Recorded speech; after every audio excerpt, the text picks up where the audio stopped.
Y estamos justamente a 2 días de celebrarse esa segunda vuelta electoral este domingo 25 de octubre. Vamos a conversar esta mañana con la licenciada Anaeli López, ella es magistrada del Tribunal Supremo Electoral, para ver cómo avanzan los preparativos, tanto en la administración, en la logística, como algunos otros aspectos que han causado un poco de dudas o suspicacias en los candidatos a la presidencia de la República. Licenciada, muchas gracias por venir a Canal Antigua, al noticiero a las 7 a.m. ¿Qué tal? Buenos días. Pues gracias por la oportunidad, porque sí creo que es importante que la población sepa cómo vamos, qué estamos haciendo y cómo nos sentimos. La verdad que nos sentimos muy cómodos en cuanto a la ciudad capital y en cuanto a donde no se van a repetir las elecciones. No ha habido cambios en los centros de votación, excepto en Santa Catarina Pinula, aquí en el departamento de Guatemala, por el problema del Cambrai 2. En todos los demás lugares siguen en su mismo lugar, centro de votación. De todas maneras, no está de más verificar que estoy en el mismo lugar, ¿verdad? Sin embargo, sí tuvimos amenaza, vamos a decirle así, en algunos de los municipios donde se va a repetir la elección, pero gracias a Dios, vamos a decirlo claramente, gracias a Dios tuvimos la amenaza, porque entonces ahora las medidas de precaución se duplicaron. Y entonces tenemos en 3 municipios donde vamos a tener el doble de seguridad que tuvimos la vez anterior y la prevención, ¿verdad? Y se hizo la denuncia también respecto a las amenazas, porque era si no gana el nuestro, entonces vamos a tener problema. El problema en estos lugares es la reelección. Sigue siendo un problema, lamentablemente la ley está así, entonces si hay reelección, el conflicto es más grande. Pero adicionalmente ustedes cambiaron algunos lugares de votación porque ya no quedaron, digamos, al 100% habilitados luego de los conflictos que hubo durante la primera vuelta. Correcto. Nuestra obligación básicamente es asegurar que el votante llegue a un lugar seguro. Y en algunos centros había vidrios, había ventanas que no había sido posible componerlas por el acuerdo con el Ministerio de Educación, y había mucho peligro latente, destrucción que hicieron los mismos partidos políticos en el momento del conteo cuando tomaron los centros. Entonces, esa destrucción lo que provocó es que ahora no sean utilizables. No es posible utilizarlos. Y entonces se cambió, pero la distancia realmente no es tanta. Es decir, sí se puede llegar. Si se llegaba a uno, se puede llegar al otro. No es tanta como para que los candidatos estén preocupados porque sus simpatizantes ya no puedan moverse del lugar. Correcto. No, se previó esa parte, que queden relativamente cerca. Además es en un municipio, no hay 3 kilómetros de una escuela a otra, ¿verdad? Entonces realmente está relativamente cerca, lo único que no es el mismo, ¿verdad? Entonces y se ha hecho todo el trabajo de información, es decir, los que votaban en este centro ahora van a votar en tal. La gente sí está enterada. Información focalizada en estos lugares. Sí, la gente sí está enterada de que su centro de votación, en el que votó la vez pasada, y el que fue quemado o el que fue destruido, ya no va a ser centro y que se trasladó a otro lugar. Se sentían ayer los candidatos, realmente uno de los candidatos con la sensación de que sus simpatizantes no iban a poder llegar, pero es máximo 1 kilómetro. Lo que se ha movido. Lo que se ha movido, exacto. Licenciada, algunos de los centros de votación originales durante la primera vuelta, el Ministerio de Educación estaba un poco molesto a las autoridades porque habían quedado dañados. Así es. En ese caso, el Tribunal Supremo Electoral se hizo cargo de la reparación de esos daños y van a volver a funcionar como centros de votación. ¿O todavía están en proceso? La mayoría, por eso hubo cambios, porque realmente el presupuesto del tribunal no permitía en este momento, en periodo electoral, utilizar ese dinero ahora. El tema siempre de compras y contrataciones, ¿verdad? Entonces no se puede utilizar en este momento y por eso se dejó eso en espera, pero se va a hacer al nada más terminar el evento y se cambiaron los centros. Pero sí, el Tribunal Supremo Electoral es el responsable. Claro, podrá después, una vez determinado qué partidos políticos fueron los que ocasionaron el problema, porque normalmente son riñas entre partidos, qué partidos políticos lo ocasionaron para poderles deducir parte a ellos. Parte de la responsabilidad. Así es. Para las personas que no pudieron votar en la primera vuelta por X o Y motivo, igual la información sobre los centros de votación de acuerdo a su número de empadronamiento sigue ubicándose en la página del Tribunal Supremo Electoral. Correcto, y además tenemos el teléfono 2415-2424. 2415, 2424. Ahí da su número de cualquiera de los dos, empadronamiento o DPI, y también le dicen dónde vota. Pero como le explicaba, yo diría que un 90%, 95% de donde no hubo conflicto, vamos a seguir igual. Y los de donde hubo conflicto es donde hay los pequeños cambios por haber destruido el centro de votación. Juntas receptoras de votos, licenciada, durante la primera vuelta algunas juntas receptoras de votos empezaron a declinar su participación. Correcto. ¿En esta ocasión son las mismas juntas receptoras o se presentó el mismo problema? Se presentó un problema justo en los municipios, en algunos de los municipios donde se va a repetir la elección. Porque tienen temor. Tienen pánico, principalmente aquellos donde destruyeron el centro de votación. Y entonces el tribunal tuvo que convocar nuevamente las juntas electorales departamentales, convocar nuevamente a las nuevas juntas receptoras, y hubo un municipio donde tuvimos que utilizar gente de otro municipio porque obviamente están muy preocupados y no quieren participar. Tenían razón. Es decir, se entiende que si usted pasó un trauma muy grande en una experiencia, pues obviamente ya no quiere volverla a pasar. Se respetó eso, se trató de integrar con la mayoría de personas del municipio, se logró, y en algunos hubo que traer 2 o 3 de los suplentes. Entonces son realmente los suplentes los que se buscaron en otros lugares para poder integrar las juntas, pero están integradas totalmente. Y 2 juntas electorales municipales que también nos habían renunciado, ya se juramentaron ayer. Muy bien. Anteayer y ayer, sí. En términos del ambiente en general, ¿cómo lo perciben ustedes? Porque llama la atención este llamado que ustedes reafirmaron a los candidatos el día de ayer en términos de este pacto de ética. ¿Tienen ustedes algún temor de que pueda haber algún enfrentamiento entre simpatizantes de uno u otro partido? ¿Tienen ustedes alguna información en particular? Bueno, lo que pasa es que normalmente el líder representa cierto grado de autoridad y ejemplo dentro del partido. Entonces, el convocarlos a que llamaran a sus bases y realmente ratificaran el deseo de que la fiesta se lleve en paz, fue precisamente para eso, para que el candidato ejerza su liderazgo, invitando a su gente a respetar la ley y a manejarse con la mayor prudencia posible, y además que las personas se den cuenta que su candidato no tiene la menor intención de hacerle daño al evento, ¿verdad? Claro, mucha gente dice, hemos tenido de esto todos los años y siempre surge algo diferente. Sin embargo, la vez pasada, la persona que no llegó a la firma del pacto fueron precisamente quienes provocaron un alto porcentaje de los incidentes, ¿verdad? Entonces ahora el hecho de convocarlos era precisamente para eso, para que ejerzan su liderazgo, haciéndole ver a sus bases que tenemos que llevar esto, que es una competencia en la que vamos a participar limpiamente y que tratemos de no hacerle daño al evento. Aparte de la observación tanto nacional como internacional, que ya está activa en estos días en el país, cuando se firme este pacto de ética, el magistrado presidente dijo que se iba a conformar una comisión para darle seguimiento. De hecho, está integrada esa comisión desde el primer pacto que se firmó, del global, con todos los partidos.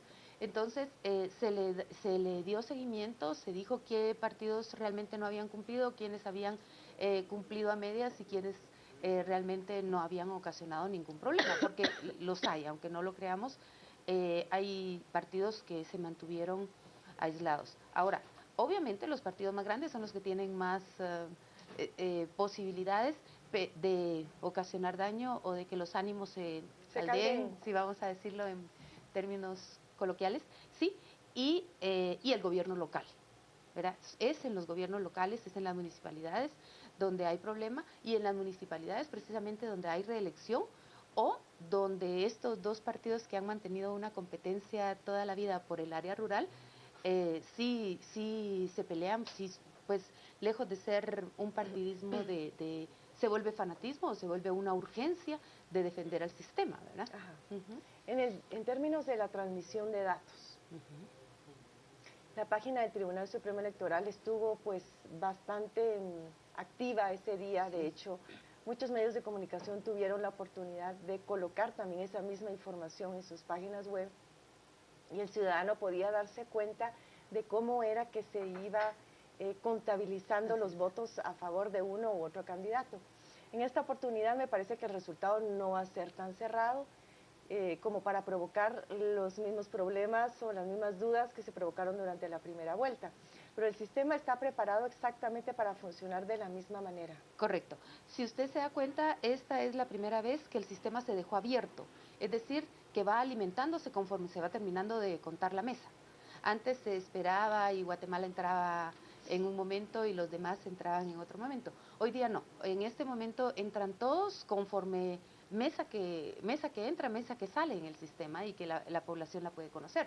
Eso para nosotros fue realmente un cambio positivo, porque no hay nada escondido, sino usted va viendo cómo va creciendo y va viendo el mapa, ¿verdad? Entonces usted va ubicándose perfectamente dónde y quién va ganando, por qué, ¿verdad? Porque sí, lo que las estadísticas dicen, que si en Oriente, que si en Occidente, que si en el Norte tiene más peso determinado partido, pues se evidenció en el mapita del día de la elección, y también las barras nos especifican claramente cómo va creciendo, y veíamos crecer la barra. Creo que eso no lo habíamos visto antes por esa división que existía de que uno entre primero y el otro entre después. Hoy entraron todos juntos y eso hizo que la población tuviera una tendencia marcada desde el principio.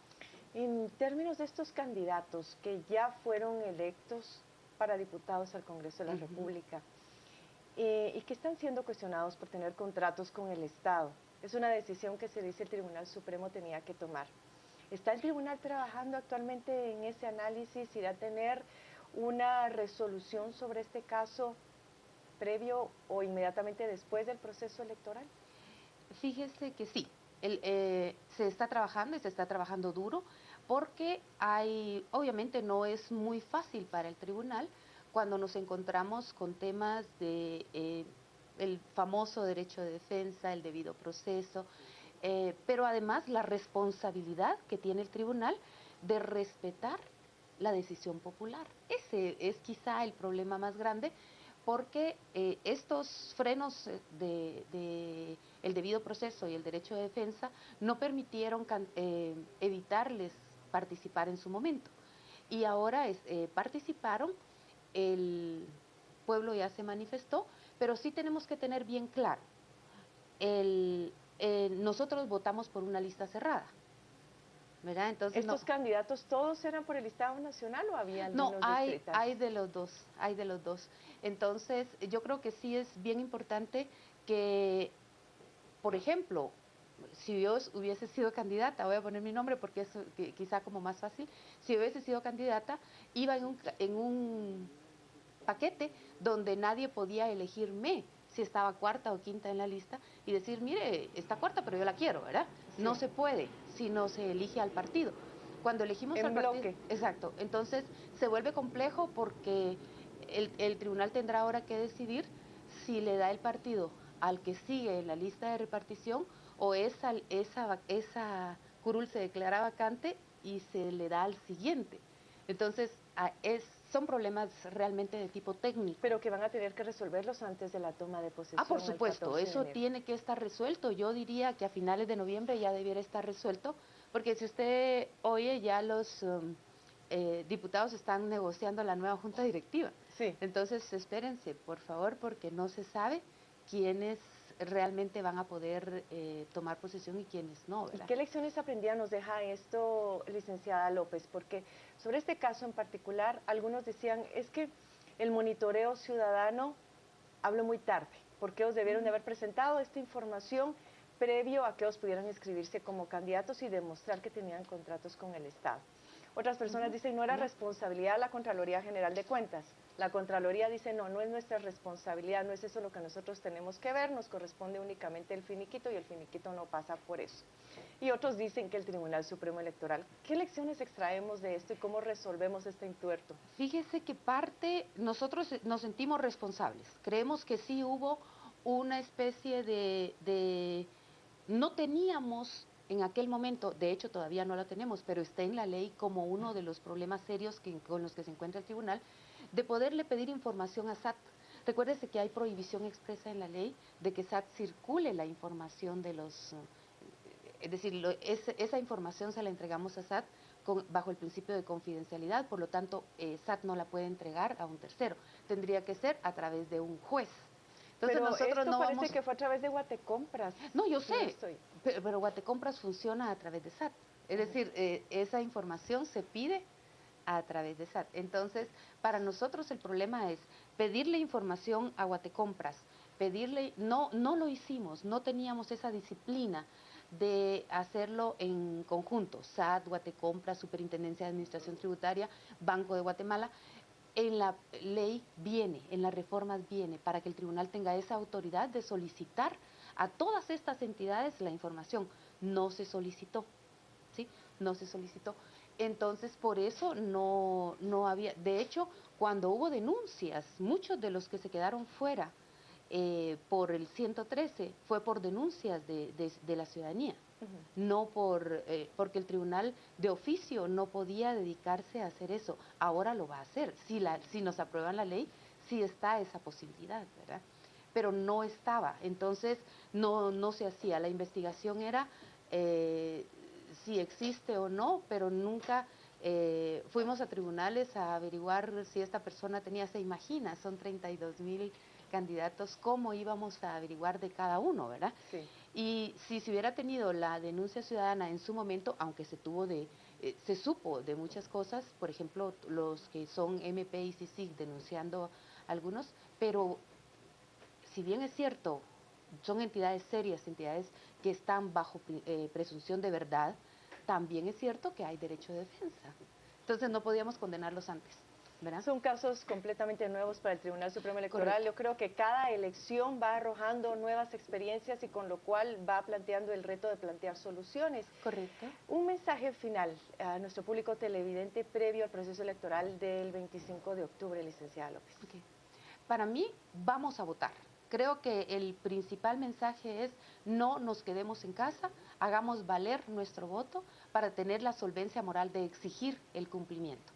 Segundo, vamos a votar con confianza. El Tribunal Supremo Electoral está velando en una mesa técnica de seguridad junto con el Ministerio Público, el Ministerio de Gobernación, la Policía Nacional Civil, CONRED y la Procuraduría de los Derechos Humanos, esto dirigido por la Inspección del Tribunal Supremo Electoral, verificando que estemos seguros, que vayamos a votar seguros. Y segundo, no nos prestemos al acarreo, porque prestarnos al acarreo es ir en contra de la democracia, ir en contra de la seguridad del Estado, pero peor aún, es delito y puedo dormir en la cárcel esa noche. Entonces, creo que es importante que entendamos que no debemos de ninguna manera prestarnos al acarreo. Aclaremos lo del acarreo Sí, antes claro. de irnos a corte, porque el acarreo puede ser inclusive interpretado como que el partido político me ofrezca transporte para ir al centro de votación, que eso en todo caso no es acarreo. No es acarreo, no es delito. Claro, el acarreo es que yo le mentí al Tribunal Supremo Electoral diciéndole que vivo en una determinada jurisdicción y no es cierto.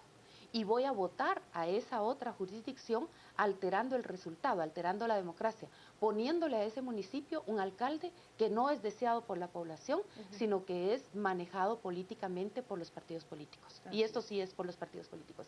Entonces, ya mentimos, o sea, ya hay un perjurio en haber dicho una dirección equivocada.